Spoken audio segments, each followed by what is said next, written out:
Right. How would you use this panel, Stephen? Well, Bill, let me tell you. The way I would use this? The way I would use do I this have panel. to feed you your lines? Thanks. What's my line again? The way I would use these panels. The way I would use this panel would be leave these guys in the on position at all times. There's really no reason to turn them off.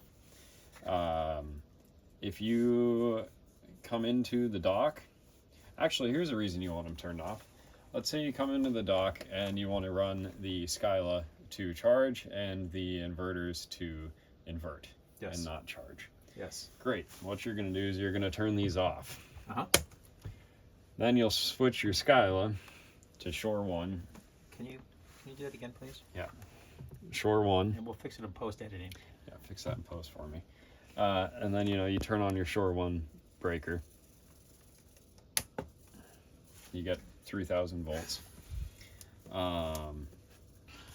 Close-up of that. And it'll show as you have shore 1 available because the indicator light's on. That's great. As long as that's turned off, you'll see it's still doing inverter. So that's how you're going to control whether it's inverting only or not. As you saw, when it's fully charging, when you turn that off, you're probably going to trip the RCCV. But there's not a whole lot you can do about that, I don't think. Because of the back EMF? Something like that, yeah. Okay. Yeah, so what I would do is if you're cruising into the dock and, under normal circumstances, I don't think it's really going to matter whether you're using your inverters to charge or your Skyla to charge. But if I want to have 50 hertz on the boat. Yeah, and a clean source of power, what I would do is I'd come in, turn the Skyla to shore 1, do whatever the heck you want with that left switch. Just leave these in the off position, and now you've got your Skyla charging your system with 100 amps, and you've got your inverters inverting, because that's what it's going to show. So I think these labels need to be changed. So basically, this is the AC side of the inverter then. Yeah, that's your inverter input. Your inverter AC in. Okay. I mean, it's a pretty small little box you're writing in, so I don't know what.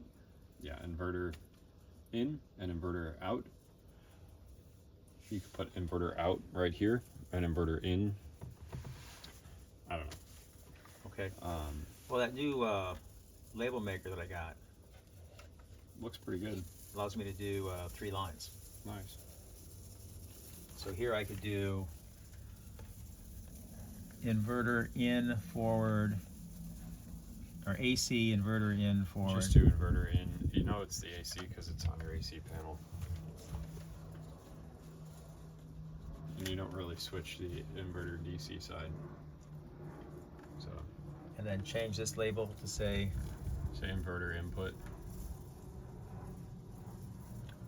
Whether that's shore 1, shore 2, or generator.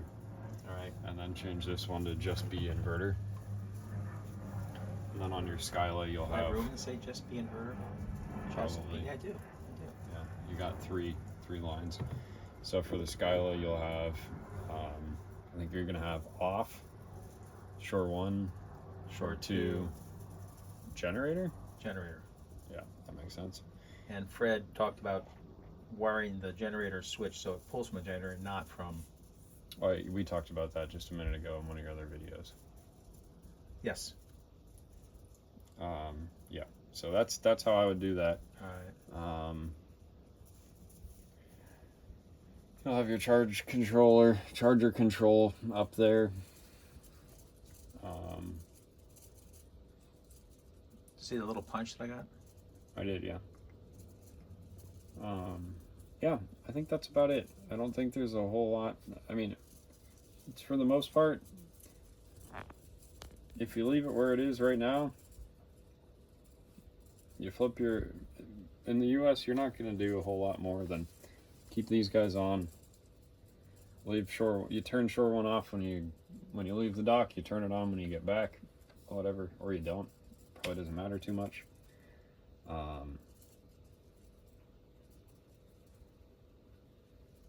There's going to be some times where you do things a little different, but for the most part, it should be pretty much, you turn things on and it'll work.